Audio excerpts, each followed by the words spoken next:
Friends, so today I am going to make a video on the topic nephrotic syndrome. So here that nephrotic syndrome is basically a abnormal condition. So therefore that you will have to know a little bit about a normal function. So here that you can see here that this is the fenestrated capillary, and this is the endothelium of fenestrated capillary, and this is the glomerular basement membrane, and this are the podocytes, and they together form filtration barrier.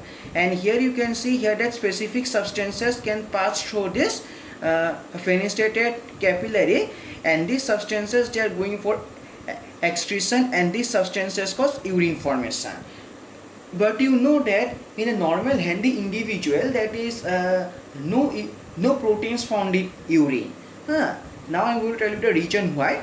So you can see here that these are the podocytes, and these podocytes have negative charges, and proteins also has negative charges. So therefore written that since podocytes and proteins both have negative charge, so therefore proteins can't cross the filtration barrier, so no protein excretion, because you know that so here that same charges or like charges repel each other.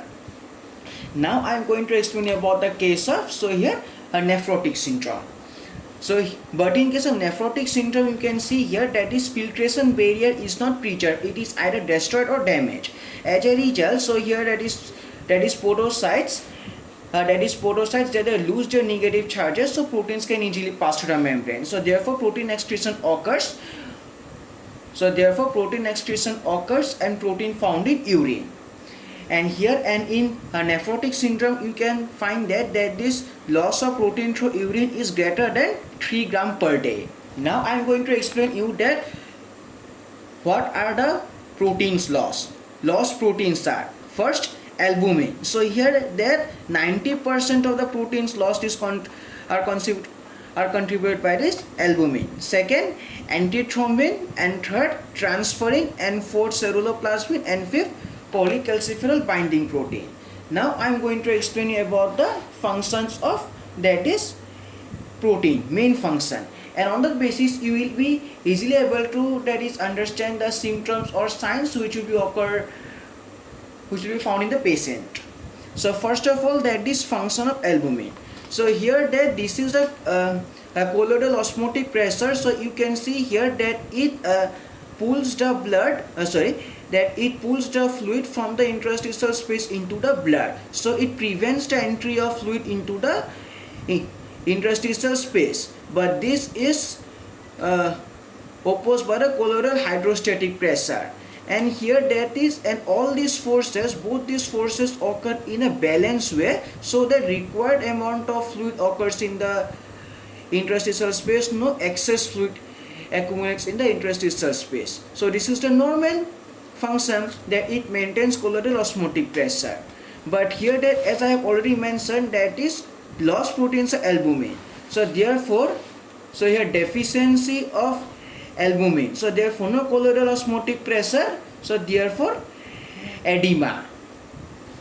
So therefore that is, you can find that edema, accumulation of excess fluid in the interstitial space, this is known as edema. So therefore that is sign found in the patient, or the patient complains about that edema occurs in the patient. So you can see here that the same concept of edema you have to study in the general physiology also. So here also that you will study in detail, that is extracellular edema and also intracellular edema. Now second about is the here function of antithrombin.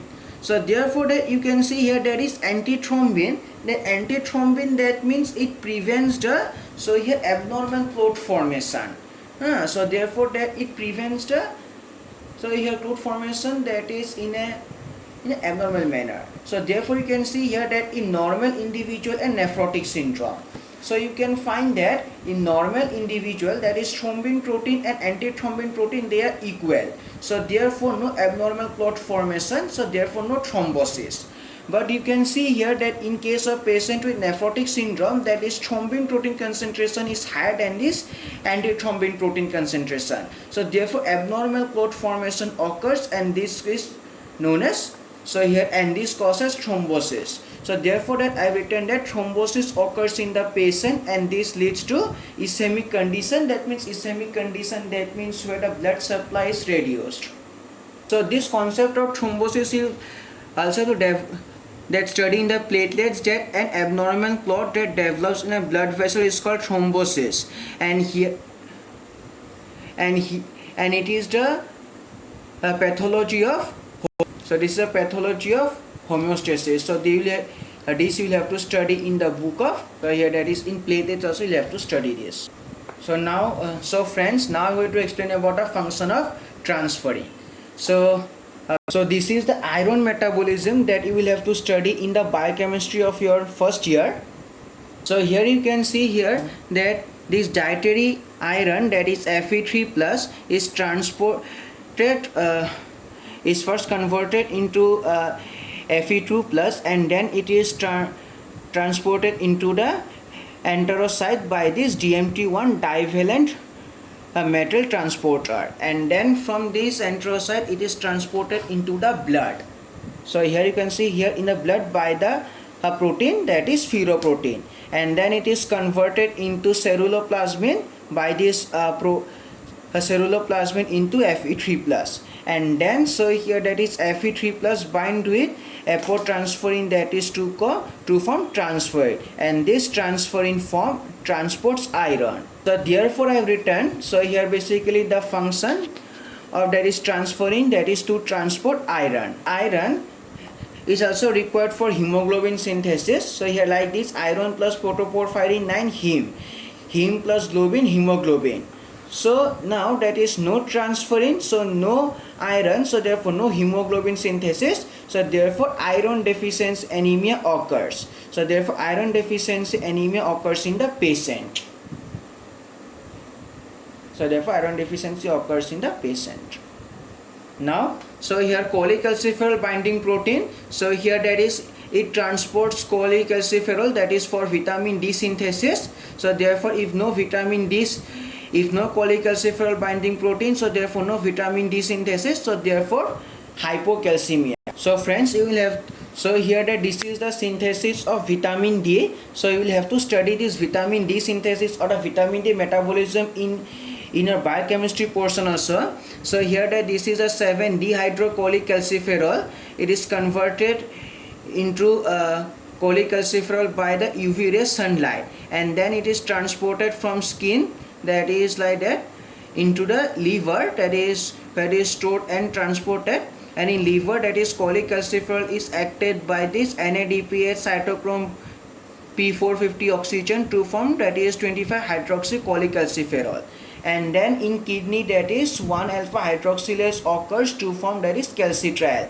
So therefore, and this, so here calcitriol is the active form of vitamin D, so therefore that is cholecalciferol is essential for the synthesis of vitamin D, and this is transported by the cholecalciferol binding protein. Therefore written that is no cholecalciferol binding protein, no vitamin D synthesis, and here high.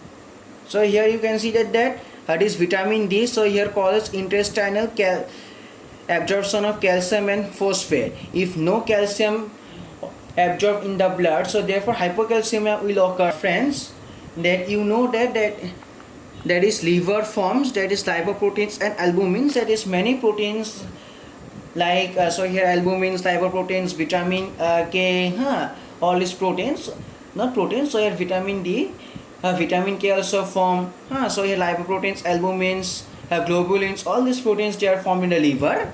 Now here that is there is a feedback system, that is if the concentration of these proteins are decreased, then they will stimulate liver to increase their production, but if the concentration increases, then they will stimulate the liver to decrease their production. So this is a negative feedback mechanism, and this negative feedback mechanism you also have to study in the so here general physiology, that is negative feedback. So he written that feedback that reduces the output of a given system. So therefore written that as albumin concentration low, so your liver increases the production lipoproteins and albumins, and this causes hyperlipidemia as lipoproteins not excreted and they remain in blood. So now I am going to explain that is what are the signs found in the patient of nephrotic syndrome. So first of all, that is massive proteinuria, or so here protein in blood, and again hypoalbuminemia, low albumin level in blood, and this here massive proteinuria, that is this is the urine analysis that you will have to do in your biochemistry lab of first year. So here that this is a condition, so here that, so here these are the urine, so here in this you will have to do the urine analysis, and you will get more information about this from your faculties from a biochemistry practical lab.